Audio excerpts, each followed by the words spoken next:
नमो अरिहन्ताणं नमो सीदाणं नमो आयिरियाणं नमो बजायाणं नमो लोये सब साहुणं ऐसो पंच नमोकारो सब पावपणासनो मंगलानंच सबेसिं परिमम हवै मंगलम मंगलानंच सबेसिं परिमम हवै मंगलम। अनंत करुणानिधि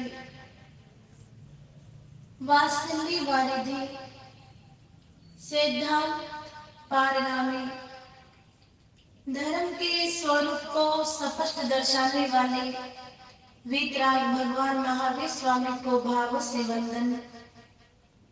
वर्तमान आचार्य सम्राट ध्यान योगी युग पुरुष शिव भगवान के श्री चरण सरोजों पे बारंबार नमन। मम हृदय निवासिनी गुरनी मैया महासाध्वी सरल आत्मा श्री बीना जी महाराज साहिब को बारंबार वंदन नमन करते हुए प्रत्येक आध्यात्मिक क्षेत्रों में रह रहे में हमारे सुश्राविकाओं को बहुत बहुत साधुवाद कि आप धर्म श्रवण कर रहे हैं।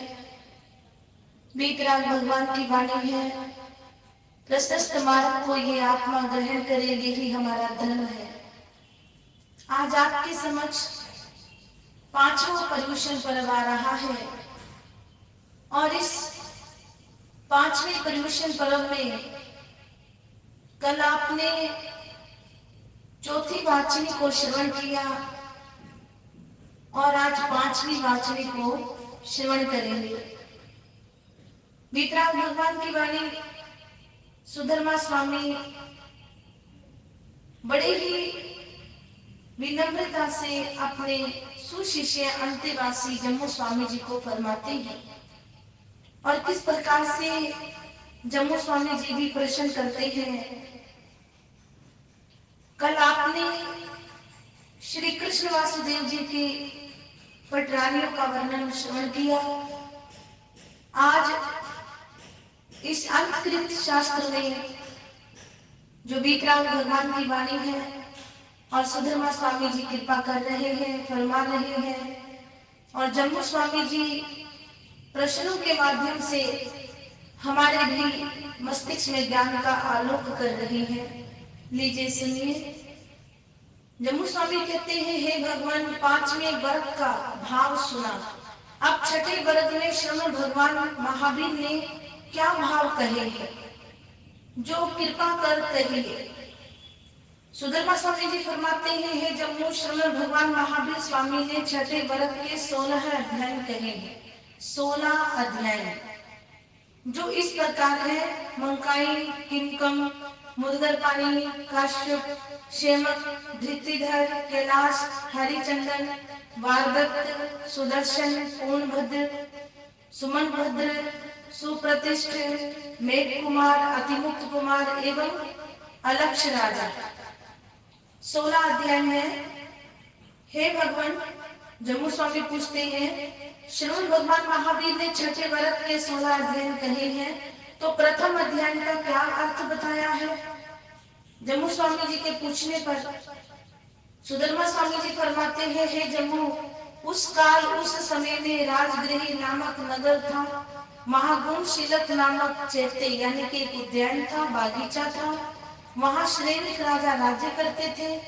वहां मंकाई नाम का एक गाथापति रहता था, जो अत्यंत समृद्ध यावत अपरिभूत था, अर्थात समाज में, जाति में जिसका कोई अपमान या तिरस्कार नहीं कर सके, ऐसा था।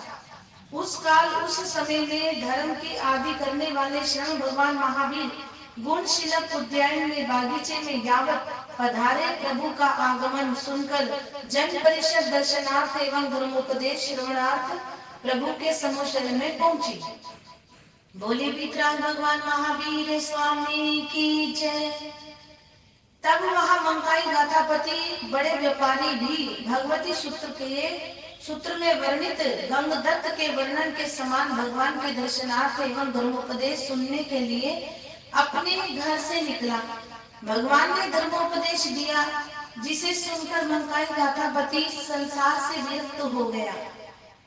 उसने अपने घर आकर अपने ज्येष्ठ पुत्र को घर का भार सौंपा और स्वयं हजारों पुरुषों द्वारा उठाई जाने वाली शिविका यानी कि पालकी में बैठ करके भगवान की सेवा में आया।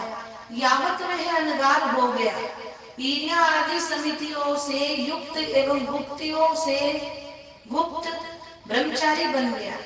इसके बाद मंकाई मुनि ने श्रवण भगवान महावीर के गुण संपन्न तथा रूप संपन्न सतवीरों के पास सामायिक आदि 11 अंगों का अध्ययन किया और स्कंदक जी के समान गुण रतन संवत्सर तप का आराधन किया। 16 वर्ष की संयम पर्याय पाली और अंत समय में 16 वर्ष की संयम पर्याय पालने के बाद संथारा आदि करके विपुल गिरी से यावत सिद्ध हो गए। दूसरे अध्याय का आगे फरमाया है, किंकम गाथापति भी मंकाई गाथापति के समान ही प्रभु महावीर के पास प्रवर्जित होकर विपुल गिरी से सिद्ध हुए। तीसरे अध्याय का हे भगवान श्रवण भगवान महावीर ने छठे वर्ग के दूसरे अध्याय का भाव कहा सो सुना। अब तीसरे अध्याय का प्रभु ने क्या अर्थ कहा है? सुधर्मा स्वामी जी फरमाते हैं, हे जम्मू उस काल उस समय में राजगृही नाम का नगर था। वहाँ गुणशीलक नाम का उद्यान था। वहाँ राजा श्रेणिक राज्य करते थे। उनकी रानी का नाम चेलना था। उस राजगृही नगरी में अर्जुन नाम का माली रहता था।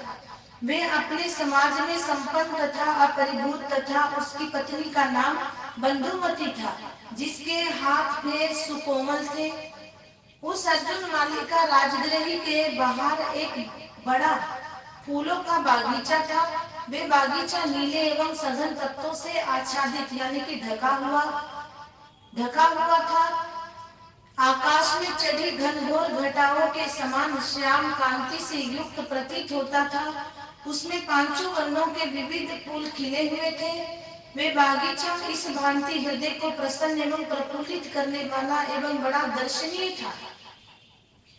उस फुलवाड़ी के समीप ही मुदगर पाणी नामक यक्ष का यक्षायतन था, जिसे उस अर्जुन माली के पिता पितामह प्रतिपितामह आदि से चली आई कुल पुरुष परंपरा मानती थी। वह पूर्ण भद्र चैत्य के समान पुराना दिव्य एवं सत्य प्रभाव वाला था। उसमें मुदगर पाणी नामक यक्ष की काष्ठ की प्रतिमा थी।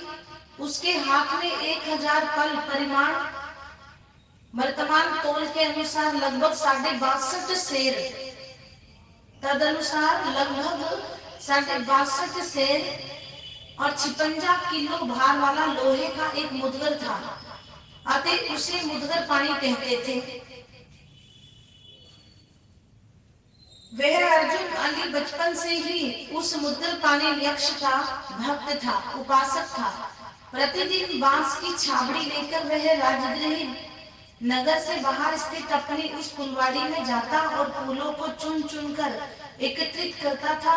फिर वह मुदगर पाणी यक्ष के यक्षायतन आता था। आकर उन चुने हुए फूलों में से उत्तम देवादि योग्य फूलों से उस मुदगर पाणी यक्ष की अर्चना करता था और भूमि पर दोनों घुटने टेक कर उसे प्रणाम करता था। इसके बाद राजमार्ग के किनारे बाजार में बैठकर उन फूलों को बेचकर अपनी आजीविका उपार्जन करता था। कहने का मतलब है, कहने का अर्थ है कि वो जो अर्जुन माली था प्रतिदिन फूलों को चुन करके और अपनी कुल परंपरा के अनुसार मुदगर पाणी जी की पूजा भक्ति करके फिर बचे हुए फूलों को ले जाकर के राजमार्ग के किनारे बैठकर बेचकर और उन्हीं से अपना जीवन निर्वाह किया करता था। उस राजगृह नगर में ललिता नामक की गोष्ठी मित्र मंडली थी, जो अत्यंत समृद्ध अपराभूत और जो सुकृत दुष्कृत कर दे वह सुकृत है, ऐसा राज वरदान प्राप्त था। कहते हैं किसी समय नगर के राजा का कोई विकट हित कार्य संपादन करने के कारण राजा ने उस मित्र मंडली पर प्रसन्न होकर के वरदान दे दिया कि उनसे कोई अपराध भी हो जाए, यानी कि कोई अपराध कोई जुल्म भी हो जाए तो वे दंडित अदंडित रहेंगे, यानी कि उनको दंडित नहीं किया जाएगा। इस वरदान के दुरुपयोग के कारण ये गोष्ठी यानी कि ये 6 मित्र बहुत स्वच्छंद और उच्छृंखल बन गई थी। एक बार राजगृही नगर में उत्सव मनाने की घोषणा हुई। इस पर अर्जुन माली ने निर्णय किया कि कल इस उत्सव के अवसर पर फूलों की भारी मांग होगी, इसलिए उस दिन वह प्रातः काल में बांस की छाबड़ी लेकर अपनी धर्मपत्नी बंधुमती के साथ घर से निकलकर नगर में होता हुआ अपनी फुलवाड़ी में पहुंचा और अपनी पत्नी के साथ फूलों को चुन चुन कर एकत्रित करने लगा। तब पूर्ववत ललिता गोष्ठी के 6 पुरुष मुद्गल पानी यक्ष के यक्षायतन में आकर आमोद प्रमोद एवं परस्पर खेल खेलने लगे। उधर अर्जुन माली अपनी पत्नी बंधुमती के साथ फूल संग्रह करके उनमें से उत्तम फूलों को लेकर मुद्गल पानी यक्ष की पूजा करने के लिए यक्षायतन पर पहुंचा। तब उन 6 गोष्ठी पुरुषों ने अर्जुन माली को बंधुमती की भार्या के साथ यक्षायतन की ओर आते हुए देखा। देखकर परस्पर यूं बोले, हे मित्रों, ये अर्जुन माली अपनी बंधुमती भार्या पत्नी के साथ इधर ही आ रहा है। श्रेष्ठकर है कि हम इस अर्जुन माली को तो औंधी यानी कि दोनों हाथों को पीठ के पीछे से बलपूर्वक बांधकर एक और पटक दे और फिर इसकी स्त्री बंधुमती के साथ खूब काम क्रीड़ा करे। कहते हैं कि इस प्रकार की निकृष्ट भावना को उन 6 मित्र ने अपने मन में उत्पन्न किया। शास्त्र कहता है, धर्म प्रेमी बंधुओं, मेरी माताओं, भवि जीवो, यूं परस्पर निश्चय करके वे 6 उस यक्षायतन के किवाड़ों के पीछे छिपकर निश्चल मौन अदृश्य खड़े हो गए। इधर अर्जुन माली अपनी बंधुमती भार्या के साथ यक्षायतन में प्रविष्ट हुआ और मुद्गल पानी यक्ष को देखा। प्रतिमा को देखकर प्रणाम किया, उपरांत चुने हुए उत्तम देवादि योग्य फूल उस प्रतिमा पर चढ़ाकर दोनों घुटने सहित पैरों को भूमि पर टिकाकर प्रणाम किया। तब उन 6 गोष्ठी पुरुषों ने किवाड़ के पीछे से यानी कि दरवाजे के पीछे से शीघ्र निकलकर अर्जुन माली को पकड़ लिया और उसे औंधा लिटा करके उसके हाथ पैर बांध दिए। फिर उसकी धर्मपत्नी बंधुमती मालिन के साथ, कहते हैं शास्त्र कहता है कि उन्होंने दुष्कर्म किया। तब उस दुराचार के समय अर्जुन माली के मन में ये चिंतन उपजा, देखो मैं बचपन से ही इस मुद्गल पानी भगवान का भक्त हूँ, नित्य ही इसकी पूजा करने के बाद ही इन फूलों को बेचकर अपना जीवन निर्वाह करता आ रहा हूँ। ये विचार अर्जुन माली अपने मन में सोच रहा था। यदि मुद्गल पानी यक्ष देव यहाँ वास्तव में ही सन्निहित होता तो क्या मुझे इस प्रकार विपत्ति में पड़ा देखता। इसलिए निश्चय ही मुद्गल पानी यक्ष यहाँ नहीं है। ये तो स्पष्ट ही मात्र काष्ठ का पुतला भर है कि उस यक्षायतन में मुद्गल पानी के प्रतिमा को देख करके उसको पालन दे रहा है अर्जुन माली। तब मुद्गल पानी यक्ष ने अर्जुन माली के इस प्रकार के मनोगत भावों को जानकर उसके शरीर में प्रवेश किया और उसके बंधनों को तड़ातड़ तोड़ डाला और उस 1000 पल भार वाले लोहमय मुद्गल को हाथ में लेकर बंधुमती भार्या और उन 6 गोष्ठी पुरुषों की उस मुद्गल के प्रहार से हत्या कर दी। तब से वह अर्जुन माली मुद्गल पानी यक्ष से आविष्ट यानी कि उस मुद्गल पानी यक्ष के वशीभूत होकर के राजगृह नगरी के बाहर सीमा के आसपास चारों ओर प्रतिदिन 6 पुरुष और 1 स्त्री मिलाकर कुल 6 प्राणियों की हत्या करते हुए घूमने लगा। तब राजगृह नगर के श्रृंघाटकों में, राजमार्गों आदि में बहुत से लोग परस्पर इस प्रकार बोलने लगे, हे देवानुप्रियो, अर्जुन माली मुद्गर पाणी यक्ष के वशीभूत होकर राजगृह नगर के बाहर एक स्त्री और 6 पुरुष इस प्रकार 7 व्यक्तियों की प्रतिदिन हत्या करता हुआ घूम रहा है। जब श्रीनित राजा ने ये बात सुनी तो उन्होंने अपने सेवक पुरुषों को बुलवाया और उनको इस प्रकार आज्ञा की, हे देवानुप्रियो, श्रेणिक राजा जी कह रहे हैं अपने राजपुरुषों को, हे देवानुप्रियो, राजगृह नगर के बाहर अर्जुन माली यावत 6 पुरुषों और एक स्त्री इस प्रकार 7 व्यक्तियों की प्रतिदिन हत्या करता हुआ घूम रहा है। इसलिए तुम सारे नगर में घोषणा करो कि कोई भी तृण काष्ठ पानी अथवा फल फूल के लिए राजमार्ग नगर के बाहर सवेर स्वच्छंद असावधान ना निकले। यदि तुम लोग कहीं ऐसे बाहर निकले तो ऐसा ना हो कि तुम्हारे शरीर का विनाश हो जाए। ऐसा राज पुरुषों को श्रीनित राजा ने आज्ञा दी। इस प्रकार 2-3 बार घोषणा करके शीघ्र ही मुझे सूचित करो।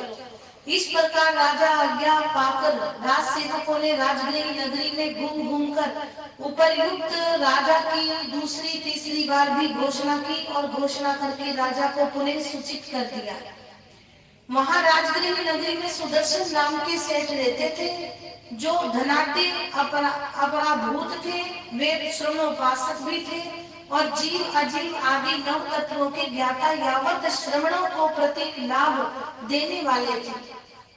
अब आपके समक्ष आ रहा है एक ऐसा चरित्र जिसको सेठ सुदर्शन कहते हैं।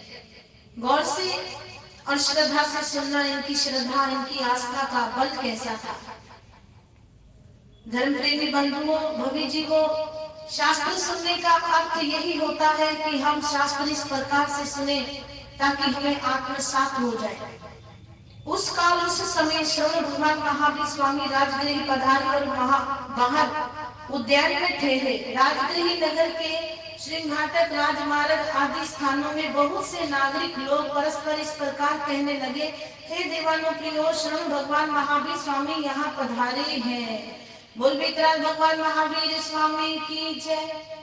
जिनके मात्र नाम गोत्र के सुनने से भी महाफल होता है, तो उनके दर्शन करने, वाणी सुनने तथा उनके द्वारा प्ररूपित धर्म का विपुल अर्थ ग्रहण धारण करने से जो फल होता है उसका तो कहना ही क्या है।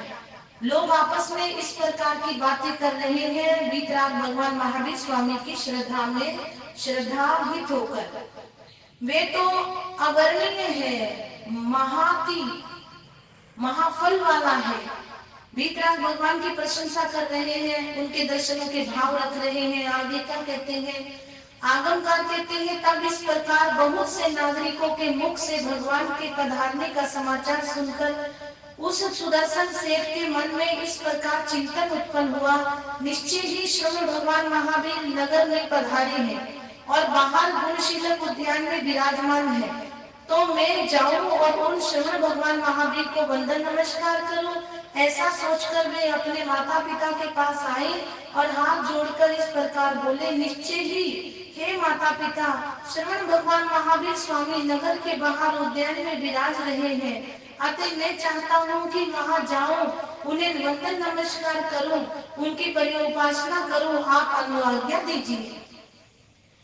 तब सुदर्शन की ये बात सुनकर माता पिता इस प्रकार बोले, हे पुत्र, इस नगर के बाहर अर्जुन माली 6 पुरुष और एक स्त्री इस तरह 7 व्यक्तियों की नित्य प्रति हत्या करता हुआ घूम रहा है। तो हे पुत्र, तुम श्रवण भगवान महावीर को वंदन करने के लिए नगर के बाहर मत निकलो, कहीं तुम्हारे शरीर को कोई हानि ना हो जाए। तुम यहीं से श्रवण भगवान महावीर को वंदन नमस्कार कर लो। तब सुदर्शन सेठ अपने माता पिता से इस प्रकार बोले, हे माता पिता, जब श्रवण भगवान महावीर यहाँ पधारे हैं, यहाँ समोशरित हुए हैं और बाहर उद्यान में विराजे हैं, तो मैं उनको यहीं से वंदना नमस्कार क्यों करूं? ये कैसे उचित हो सकता है? इसलिए हे माता पिता, आप मुझे आज्ञा दीजिए कि मैं वहीं जाकर श्रवण भगवान महावीर को वंदन नमस्कार करूं, यावत उनकी पर्योपासना करूं। उस सुदर्शन सेठ को माता पिता जब अनेक बार प्रकार भी युक्ति प्रयुक्ति से भी नहीं रोक सके, तब माता पिता ने अनिच्छा पूर्वक इस प्रकार कहा, हे देवानुप्रिय पुत्र, जैसा तुम्हें सुख उपजे वैसा करो। किस प्रकार से, कितनी श्रद्धा, कितनी आस्था सेठ सुदर्शन की आप देख रहे हैं।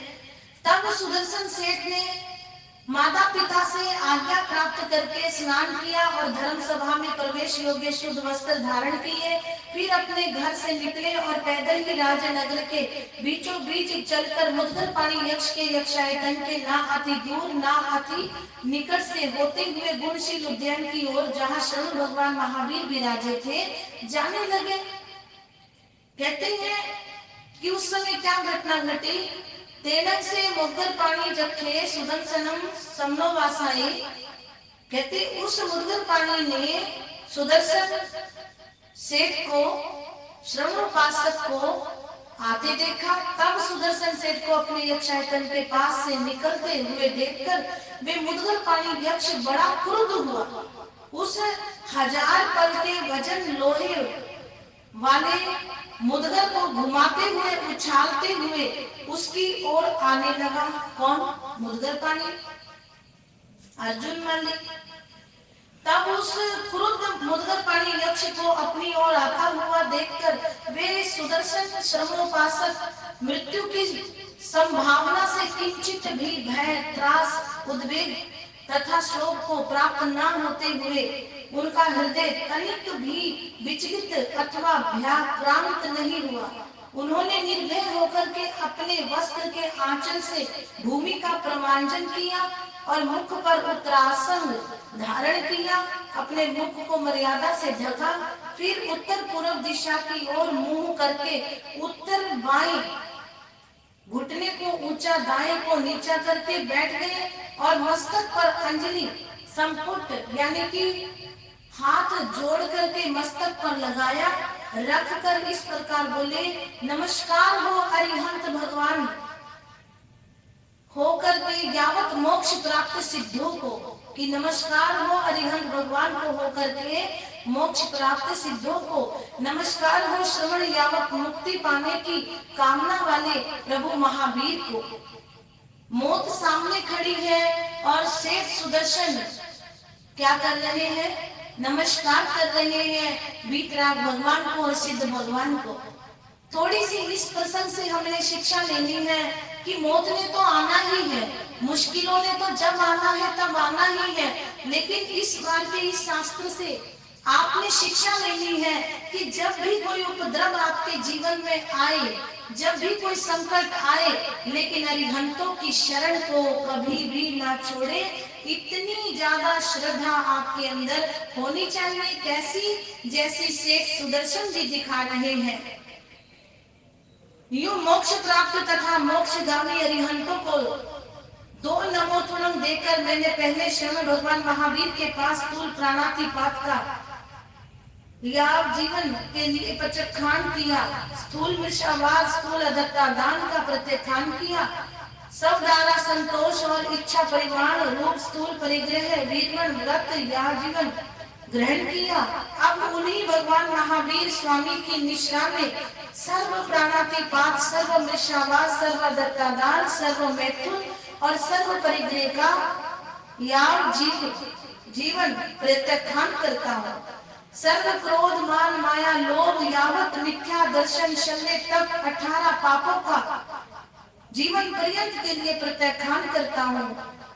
सब अंश, पान, खादिम और स्वादिम, इन 4 प्रकार के आहार का यह जीवन प्रत्याख्यान करता हूँ। देखिए, सेठ सुदर्शन जी ने जब देखा तो उन्होंने जो व्रत लिए हुए थे उनका पुनः क्या किया? प्रत्याख्यान किया प्रभु की साक्षी में भावों से। और कहते हैं यदि मैं इस आसन मृत्यु उपसर्ग से बच गया तो मुझे इस पचखान को पारना कलपता है, पर यदि इस उपसर्ग से मुक्त ना हूं, ना बचूं, तो मुझे इस प्रकार का सर्व पचखान जीवन है।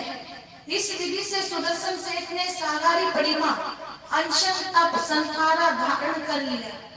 इधर वह मुद्गर पाणी यक्ष उस 1000 पल के लोगों में मुद्गर को घुमाता उछालता हुआ जहां सुदर्शन श्रवणोपासक था वहां आया, परंतु सुदर्शन श्रवणोपासक को अपने तेज से पराजित नहीं कर सका।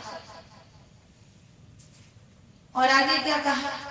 तब मुद्गर पाणी यक्ष सुदर्शन श्रावक के चारों ओर घूमता रहा, तथापि जब उसको अपने तेज से पराजित नहीं कर सका, तब सुदर्शन श्रवणोपासक के सामने आकर खड़ा हो गया और अनिमेष दृष्टि से बहुत देर तक सुदर्शन सेठ को देखता रहा। इसके बाद उस मुद्गर पाणी यक्ष ने अर्जुन माली के शरीर को छोड़ दिया। उस 1000 पल वाले लोगों में मुद्गर को लेकर जिस दिशा से आया था यक्ष, उसी दिशा की ओर आकाश मार्ग से चला गया और अर्जुन माली को सदा के लिए मुक्त कर दिया। तब मुद्गर पाणी यक्ष के उपसर्ग से मुक्ति होते ही वह अर्जुन मालागार धस्त इस प्रकार के शब्द के साथ भूमि पर सर्वांग गिर पड़ा। तब सुदर्शन श्रवणोपासक ने अपने को उपसर्ग मुक्त हुआ जानकर अपनी सागारी संखारा प्रत्यखान रूपी प्रतिमा को पारा। इधर में अर्जुन माली मुहूर्त भर कुछ काल के पश्चात होश में आया, स्वस्थ होने पर उठा और श्रवणोपासक से इस प्रकार पूछा, हे दीवानो प्रिय, आप कौन हो तथा कहां जा रहे हो? तब सुदर्शन श्रवणोपासक अर्जुन माली से यूं बोले, हे देवानु प्रिय, मैं सुदर्शन नाम का श्रवणोपासक जीव आदि 9 तत्वों का ज्ञाता हूं और गुणशील उद्यान में श्रवण भगवान महावीर को वंदन नमस्कार करने जा रहा हूं। धन्य है ऐसे भगत जिनकी श्रद्धा अंतिम समय तक भी कभी समाप्त नहीं होती। और ऐसे ही श्रावक श्राविका साधक साधिका वीतराग भगवान के चरणों में कहते हैं, जीन देव तेरे चरणों में मुझे सादृढ़ विश्वास हो, जीवन समरने हे प्रभु मुझे एक तेरी आस हो। कि जिन देव तेरे चरणों में मुझे ऐसा दृढ़ विश्वास हो, जीवन समर में हे प्रभु मुझे एक तेरी आस हो। ऐसी आस रखने वाले सुदर्शन जी जो मौत को भी पराजित कर दिया और अर्जुन माली को भी अपने प्रभाव से ठीक कर दिया। अर्जुन माली जब सेठ सुदर्शन के संपर्क में आए तो उसका रोग भी, उसका उपद्रव भी समाप्त हुआ। तब अर्जुन माली सुदर्शन श्रवणोपासक से यूं बोले, हे देवानु प्रिय, मैं भी तुम्हारे साथ श्रवण भगवान महावीर की वंदना नमस्कार करना यावत पर्योपासना करना चाहता हूँ। हे देवानु प्रिय, जैसा तुम्हें सुख हो वैसा करो। ये सेठ सुदर्शन जी ने कह दिया। इसके बाद वह सुदर्शन श्रवणोपासक अर्जुन माली के साथ गुणशील उद्यान जहाँ श्रवण भगवान महावीर विराजमान थे वहां आया और अर्जुन माली के साथ श्रवण भगवान महावीर को 3 बार प्रदक्षिणा पूर्वक वंदन नमस्कार कर उनकी पर्योपासना करने लगा। तब श्रवण भगवान महावीर स्वामी ने सुदर्शन श्रवणोपासक और अर्जुन माली को धर्म कथा कही। सुदर्शन धर्म कथा सुनकर लौट गया। इधर अर्जुन माली श्रवण भगवान महावीर के पास धर्मोपदेश सुनकर एवं धारणा कर बड़ा प्रसन्न संतुष्ट हुआ और प्रभु महावीर से इस प्रकार बोला, अर्जुन माली कि हे भगवान, मैं आप द्वारा कहे हुए निर्ग्रंथ प्रवचन पर श्रद्धा करता हूँ, प्रतीति रुचि करता हूँ, यावत आपके चरणों में दीक्षित होना चाहता हूँ। वीतराग भगवान कहते हैं अर्जुन माली को, हे देवानु प्रिय, जैसा तुम्हें सुख हो वैसा करो। तब उस अर्जुन माली ने ईशान कोण में जाकर स्वयं ही पंचमुष्टिक प्रमाण बालों का लुंचन किया, लोच करके अणगार हो गए और संयम में तप से आत्मा को भावित करते विचरने लगे। इसके पश्चात अर्जुन माली ने जिस दिन मुंडित हो प्रवज्ञा ग्रहण की, उसी दिन स्वयं भगवान महावीर को वंदन नमस्कार करके इस प्रकार का अभिप्राय धारण किया कि आज से मैं आजीवन निरंतर बेले बेले की तपस्या से आत्मा को भावित करते हुए विचरूंगा। ऐसा अभिप्राय ग्रहण कर अर्जुन अणगार या जीवन विचरने लगे। तब वे अर्जुन अणगार बेले की तपस्या के पारने के दिन प्रथम प्रहर में गौतम स्वामी के समान स्वाध्याय करते हैं, यावत एवं दूसरे प्रहर में ध्यान करके तीसरे प्रहर में राजगृही नगर में भिक्षार्थ भ्रमण करते हैं। तब उस अर्जुन मुनि को राजगृही नगर में छोटे बड़े मध्यम कुलों में भिक्षार्थ घूमते हुए देखकर नगर के अनेक स्त्री पुरुष बच्चे बूढ़े युवा इस प्रकार बोले, इसने मेरे पिता को मारा, इसने मेरी माता को मारा, भाई को मारा, बहन को मारा, भार्या को मारा, पुत्र को मारा, स्त्री को मारा, पुत्र वधू को मारा एवं इसने मेरे अमुक स्वजन संबंधी परिजनों को मारा है। ऐसा कहकर कोई आक्रोश करता है अर्जुन माली के ऊपर, कोई गाली देता है, कोई हीनना करता है, निंदा करता है, कोई जाति आदि का दोष बताकर अनादर करता है, ग्रह करता है, कोई हाथ आदि बताकर तर्जना करता है और कोई थप्पड़ ईंट पत्थर लाठी आदि से भी मारने लगते हैं। ऐसा परिसह सह रहे हैं कौन? अर्जुन मुनि, अर्जुन अणगार। देखिए कितनी क्षमता रखी अर्जुन अणगार ने, कि किस प्रकार की क्षमता। इस प्रकार उस बहुत सी स्त्री पुरुष बच्चों बूढ़े और जवानों से आक्रोश गाली एवं विविध प्रकार की ताड़ना तर्जना आदि आकर के भी वे अर्जुन अणगार उन पर मन से भी द्वेष नहीं करते हुए उनके द्वारा दिए गए सभी परीक्षाओं को, दुखों को समभाव पूर्वक सहन करते रहे। प्रतिकार कर सकने की स्थिति में होते हुए भी क्षमा भाव धारण करते हुए उन परीक्षाओं को झेल लेते एवं निर्जरा का लाभ समझते रहे कि मैंने जो कर्म किए हैं वो मुझे ही भुगतान देने पड़ेंगे। समभाव से सम्यक ज्ञान सहित उन सभी संकटों को सहन करते, क्षमा करते, तितिक्षा रखते और उन कष्टों को भी लाभ का हेतु मानते हुए कि ये कष्ट नहीं है, ये मेरे लिए लाभ है। राजगृही नगर के छोटे बड़े एवं मध्यम कुलों में भिक्षार्थ भ्रमण करते हुए उन अर्जुन अणगार को कहीं भी कभी भोजन मिलता तो पानी नहीं मिलता और कभी पानी मिलता तो भोजन नहीं मिलता था। तब कहते हैं वह अर्जुन अणगार वैसी स्थिति में जो भी और जैसा भी जितना भी प्रासुक आहार बेले के पारने में मिलता उसे वे कहते हैं देह में भाव ना लाते हुए, मन को मेला ना करते हुए, हृदय में कलुषता ना लाते हुए, अशुभ भावों को वर्जन करते हुए, खेद नहीं करते हुए, तन तनाहट से रहित ग्रहण करते हुए भिक्षाचरी तत्व की आराधना में लग गए। इस प्रकार कहते हैं कि जिस प्रकार से एक सर्प प्रवेश करता है बिल में, कैसे कि इस प्रकार भिक्षार्थ भ्रमण करके वे राजगृही नगर से निकलते, कभी पानी मिला तो आहार नहीं, आहार मिला तो पानी नहीं, और लेकर के जो भी मिला वे गुणशील उद्यान में जहाँ शरण भगवान महावीर थे वहां आकर गौतम स्वामी के समान भिक्षा में मिले उस आहार पानी को महावीर स्वामी को दिखाते और दिखाकर उनकी अनुज्ञा पाकर मूर्छा रहित जिस प्रकार कहते हैं बिल में सर्प सीधा ही प्रवेश करता है, उसी प्रकार राग द्वेष भाव से रहित होकर के उस आहार पानी का वे आहार करते थे। किसी प्रकार का स्वाद नहीं लेना, किसी प्रकार का उन्होंने मन में मलान नहीं करना, द्वेष नहीं करना। कहते हैं भागवती सूत्र में जैसे प्रभु महावीर से पूछकर श्री गौतम स्वामी द्वारा भिक्षार्थ जाने का विस्तृत वर्णन किया गया है, वैसा ही अर्जुन माली द्वारा भिक्षार्थ जाने का वर्णन यहाँ समझना चाहिए। फिर श्रवण भगवान महावीर कभी राजगृह नगर के उस गुणशील उद्यान से निकलकर बाहर जनपद में विहार करते हैं।